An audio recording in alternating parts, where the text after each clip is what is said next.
سڵاو و ڕێز بۆیەوە بینەرانی خۆشەویستی تەلەڤیزیۆنی کۆمەڵە لەگەڵتانی بۆ پێشکەشکردنی گەشتی هەواڵەکانی ئەمڕۆی پێنجشەممە.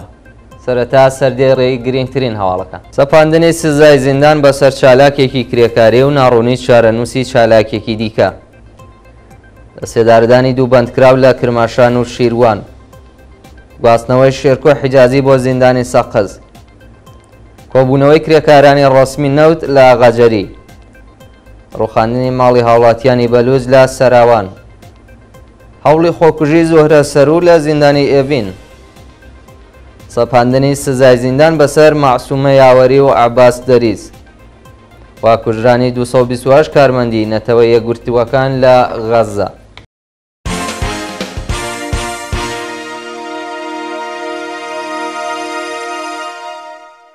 درێژەی هەواڵەکان.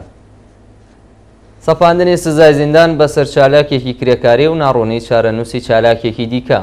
لە ڕۆژانی ڕابردوودا فواد فەتحی لە چالاکانی کرێکاری ناسراوی خەڵکی سنە و دانیشتووی تاران لەلایەن لقەی 26 دادگای ئینقلابی ئەو شارە بە 4 ساڵ زیندانی تەعزیری مەحکوم کراوە. لەلایەکی دیکەوە چارەنووسی شەریفە محەممەدی چالاکی کرێکاری خەڵکی ڕۆشت پاش دەست بەسەرکردان بە ناڕوونی ماوەتەوە و زانیاریەک لەسەر دۆخی تەندروستی لە بەردەستانیە.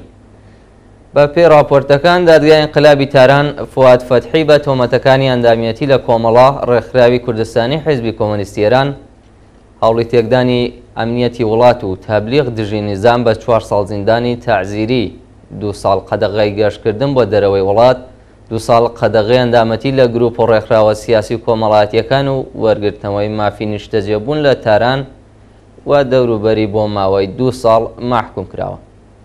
شانی واسەکە ڕۆژی شەمە 13 خەزەڵوەر فواد فەتحی لەلایەن نەزامنیەکانەوە دەست بەسەر و ڕەوانەی زیندانی ئێڤین کرا. لەلایەکی دیکەوە نیوەڕۆی سێشەممە 4 سەرماوەز شەریفە محەممەدی لە چالاکانی کرێکاری ناسراوی خەڵکی ڕاشت بە بێ بەڵگەی قەزایی لەلایەن ئیدارەی ئیتڵاعاتەوە دەست بەسەر و وێڕایدانانی وەسیقە بۆ ئازادکردنی پاسپۆرتی لقی چواری دادگای ئینقلابی ڕاشت بە ناوی ڕەجەبی لەگەڵ ئازادیە و چالاکە کرێکاریە دژایەتی کردووە.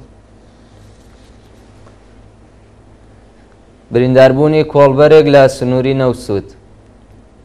شەوی سێشەممە 21 سەرماوەز کۆڵبەرێکی خەڵکی ناوچەی تازاوای سریاس بە تەقە هێزەکانی ڕژیم بریندار کرا. بە پێی راپۆرتی کۆڵبەر نیوز شەوی سێشەممە کۆمەڵە کۆڵبەر لە سنووری نەوسوود کەوتونەتە بۆ سێ هێزەکانی ڕژیم و ڕاستەخۆ تاقییان لێکراوە. لە کامی ئەو هێرشەدا کۆڵبەرێکی خەڵکی ناوچەی تازاوای سریاسی سەر بە شارستانی ڕوانسەر کە هێشتا ناسناوی ئاشانەکراوە بریندار و بۆ ناوەندە دەرمانیەکان گواستراوەتەوە. لە سێدارەدانی دوو بەندکراو لە کرماشان و شیروان ڕۆژانی سێشەمە و چوارشەمە 21 و 22 سەرماوەز حکمی ئیعدامی دوو بەندکراو بە ناوەکانی عوبەید مەحموودی لە زیندانی کرماشان و عەلی بابایی لە زیندانی شیروان جێبەجێکرا. عوبەید مەحموودی خەڵکی گوندی قوڕیخەڵای سەر بە شارۆچکەی شاهۆی ڕوانسەر 2 ساڵ لەوەبەر بە تۆمەتی کوشتنی بانقەستی شارۆمەندێک بە ناوی مەرزیە حاسڵی دەست بەسەر و دواتر لەلایەن دەستگای قەزای ڕژیمەوە بە ئیعدام مەحکوم و بەیانی چوارشەممە سزاکەی جێبەجێکرا. لەلایەکی دیکەوە هاوڵاتیەکی کوردی خەڵکی شیروان بە ناوی عەلی بابایی تەمەن 38 ساڵ کە پێشتر بە تۆمەتی پەیوەندیدار بە مادەی هۆشبەر دەست بەسەر و بە ئیعدام مەحکوم کرابوو بەیانی سێشەممە لە سێدارەدرا. سەپاندنی سزای 11 ساڵ زیندان بەسەر 4 مامۆستای کورد. مامۆستایان یونس نەوخا، شەریف مەحموودپور، سەید سولەیمان ئەحمەدی و سەید جەماڵەدین واژی خەڵکی پیرانشار لەلایەن دادگای ڕوحانیەتی ورمێ سەرجەم بە 11 ساڵ زیندانی تەعزیری مەحکوم کراون. بە پێی راپۆرتەکانەوە 4 مامۆستایی نیە لە ڕەوتی شۆڕشی ژینە ڕەخنەی توندیان لە ئیعدام، ئەشکەنجە، زیندان، دەست بەسەرکران و کوشتنی خۆپیشاندەران گرتبوو. مانگی ڕەبەندانی ساڵی 1401 تاوی هەر چواریان لەلایەن ئیدارەی ئیتڵاعاتەوە دەست بەسەر و لەلایەن دادگای ڕوحانیەتی ورمێ بە تۆمەتەکانی هەوڵی تێکدانی ئاسایشی نەتەوەیی، تێکدانی بیرۆڕای گشتی، واژۆکردنی بەیاننامەی مەحکومیەتی سەرگوتگەریەکانی ڕژیم لە بزوتنەوەی ژینا و بە بەشداری لە ناڕازایەتیەکان سەرجەم بە 11 ساڵ زیندان سزادران. بە پێی حکمی دادگای یونس نەوخا بە 3 ساڵ زیندان، سەید سولەیمان ئەحمەدی بە 4 ساڵ زیندان، شەریف مەحموودپور و سەید جەماڵەدین واژی هەر یەکەو بە 2 ساڵ زیندان مەحکوم کراون. گواستنەوەی شێرکۆ حیجازی بۆ زیندانی سەقز. ڕۆژی چوارشەممە 22 سەرماوەز شێرکۆ حیجازی چالاکی مەدەنی و بەرپرسی لێژنەی تۆپی پێی سەقز لە گرتوخانەی تڵیعاتی سنەوە بۆ زیندانی سەقز گوازرایەوە. شێرکۆ حیجازی ڕۆژی دووشەممە 20 خەرمانانی ئەم ساڵ لەلایەن هێزانامنیەکانەوە بەبێ بەڵگەی قەزایی بە توندوتیژیەوە دەست بەسەر و بۆ بەندی تاکە کەسی زیندانی سەقز گوازرایەوە. ناوبراو لا گرتوخانەی تلعاتی سنا بە مەبەستی وەرگرتنی ئاعترافی ئیجباری بە سەختی ئەشکەنجە درا و لە دەستڕاگەشتن بە پارێزەریش بێبەشکرا. شایانی باسە کە تا ئێستا هیچ زانیاریەکی ورد لەسەر هۆکاری بەندکرانی شێرکۆ حیجازی لە بەردەستان نییە. کۆبوونەوەی کرێکارانی ڕاستمی نەوت لە ئاغاجەری ڕۆژی چوارشەممە 22 سەرماوەز کرێکارانی ڕاستمی نەوتی شاغڵ لە ناوچە عەمەڵیەتەکانی ئاغاجەری لە ناڕەزایەتی بە جێبەجێ نەکردنی داخوازگیەکانیان کۆبوونەوە. کرێکارانی ڕاستمی نەوت خوازیاری وەلانانی سەقفی حەقدەست، وەلانانی ئاسەنگیەکانی بەردەم حەقی سەنەواتی خانەنشینی، بەکردەوە دەراتنی مادەی دەی ئەرک و بەرپرسیارەتی پێرسۆنەلی نەوت، دابینکردنی ئەمکاناتی ڕەفاهی و کۆتایی هێنان بە دەستێوەردانەکانی دەوڵەت لە سندوقی خانەنشینی کرێکارانی سەنعەتی نەوت بوون. ناڕەزایەتی کرێکارانی کارخانەی قەندی مەمەسەنی ڕۆژی چوارشەممە 22 سەرماوەز 1402 کرێکارانی کارخانەی قەندی مەمەسەنی لە ئاست ناڕوونی دۆخی پیشەیی و بلا تەکلیفبوونی کارخانە ناڕەزایەتیان دەربڕی. بە پێی زانیاریەکان کارخانەی قەندی مەمەسەنی پاش 10 ساڵ داخران مانگی گەلاوێژی ئەم ساڵ بۆ جارێکی دیکە بە بەڵێنی دابینکردنی سەرچاوەی دارایی دەست بەکار بووە. ئێستا هیچ پارێک بۆ کڕێنی شەکەر تەرخان نەکراوە و ئەگەری هەیە بۆ جارێکی دیکە کاروچالاکیەکانی ڕابگیرێت.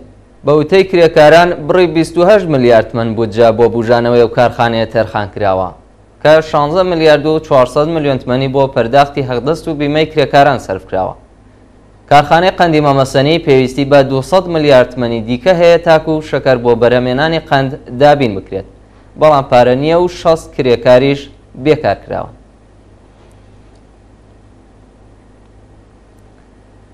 ڕوخاندنی ماڵی هاوڵاتیانی بەلوچ لە سەراوان کاتژمێر 3 بەیانی ڕۆژی چوارشەممە هێزە ئینتیزامیەکان و مامورانی شارەداری سەراوان هێرشیان کردە سەر ماڵی هاوڵاتیانی بەلوچ لە ناوچەی گەشت و چەند خانوویان ڕوخاند. بە پێی راپۆرتی چالاکانی بەلوچ هێزەکانی ڕژیم بە چەندین ئۆتۆمۆبیلی نظامی و لۆدێرەوە ڕژاونەتە ناوچەی گەشت لە سەراوان و چەند خانوویان بەبێ ئاگادارکردنەوە ڕوخاندووە و چەندین بنەماڵەیان ئاوارە کردووە. پێشتر وە لە شارەکانی چابەهار و زاهیدان ناوەندە حکوومەتیەکان ماڵی خەڵکی هێژار و کەم داهاتیان لە ناوچە پەراوێزنشینەکاندا ڕوخاندە بوو و سەرکوتگەریە هێشتا درێژەی هەیە. یان لەدەستدانی قوتابیەکی بەلوچ لە ژێر ئەشکەنجەی هێزەکانی ڕژیم.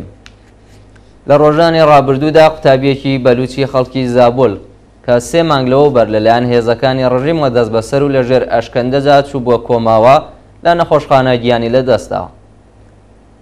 بە پێی راپۆرتی ڕێکخراوی حاڵوەش قوتابیەکی بەلوچی تەمەن 90 ساڵ بە ناوی مەحموود ڕەخشانی ڕۆژی 12 خەرمانان لەلایەن هێزەکانی ئیتلاعاتی سوپای پاسدارانی زابوولەوە دەست بەسەر کرا.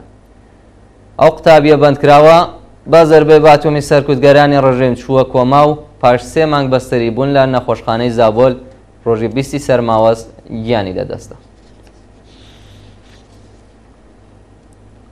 هەوڵەی خۆکوژی زۆهرە سەرو لە زیندانی ئێڤین. ڕۆژی سێشەممە 21 سەرماوەز 1402 هەتاوی زۆهرە سەرو بەندکراوی سیاسی ڕاگیراو لە زیندانی ئێڤین بەهۆی ئەشکەنجە و ئازاری هێزەکانی ڕژیم لە ڕێگەی خواردنی حەبەوە هەوڵی خۆکوژیدا. زۆهرە سەرو دوی ڕەزبەر 1400 دەست بەسەر و لەلایەن دەستگای قەزای ڕژیمەوە بە تۆمەتی ئیسماع و تەبانی دژ بە ئەمنیەتی وڵات و تەبلیغ دژی نظام بە 7 ساڵ زیندان مەحکوم کرا کە 6 ساڵی بۆ چۆتە بواری جێبەجێکردنەوە.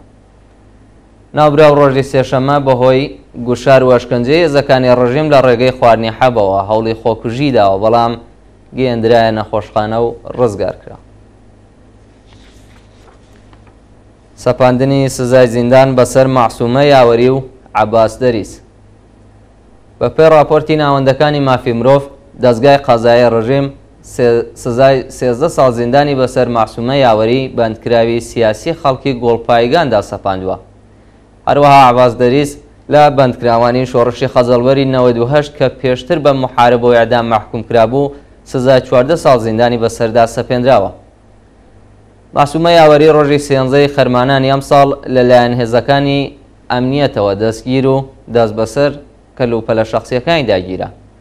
ئەو بەندکراوە سیاسیە لەلایەن دادگای ئینقلابی ئیسفەهانەوە بە تۆمەتی ڕوخاندنی ئەمواڵی گشتی، ئەوەندامەتی لە گروپە دژبەرەکانی کۆماری ئیسلامی و تەبلیغ دژی نیزام بە 13 ساڵ زیندان مەحکوم کراوە کە 7 ساڵی بۆ جێبەجێ دەکرێت. شایانی باسەکە معسومە یاوەری پێشتر و لە ساڵی 1970 تاویش بە 7 ساڵ زیندان مەحکوم و لەژێر ئەشکەنجەدا تووشی چەندون نەخۆشی جەستەیی بووە. لەلایەکی دیکەوە عەباس دەریز لە بەندکراوانی بەزوتنەوەی خەزەڵوەری 98 کە پێشتر بە ئیعدام مەحکوم کرابوو پاش هەڵوەشاندنەوەی سزای سێدارە بە 14 ساڵ زیندانی تعزیری مەحکوم کرا کە 10 ساڵی بۆ جێبەجێ دەکرێت.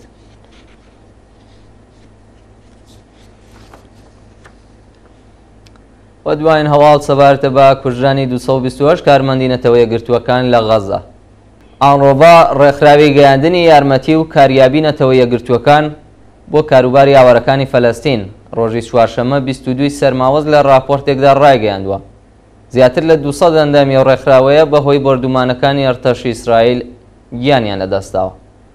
ئانڕۆڤا لە راپۆرتەکەیدا ڕایگەیاند 228 کارمەندی فەلەستینی ئەو ڕێکخراوەیە بەهۆی بەردومانی پەناگاکانی سەربەنەتەوە یەکگرتووەکان گیانیان لەدەستاوە. لە هەواڵێکی دیکەدا ڕێکخراوەکانی مافی مرۆڤ سەبارەت بە دۆخی خراپی ئاوارەکان و نەبوونی خۆراک و دەرمان هۆشداریان داوەتە کۆمەڵگای جیهانی و خوازیاری ڕاگررتنی دەستبەجێی شەڕ بوون. بینەرانی خۆشەویست گەشتی هەواڵەکانتان پێشکەش کرا، کاتێکی خۆش بۆ ملایەت.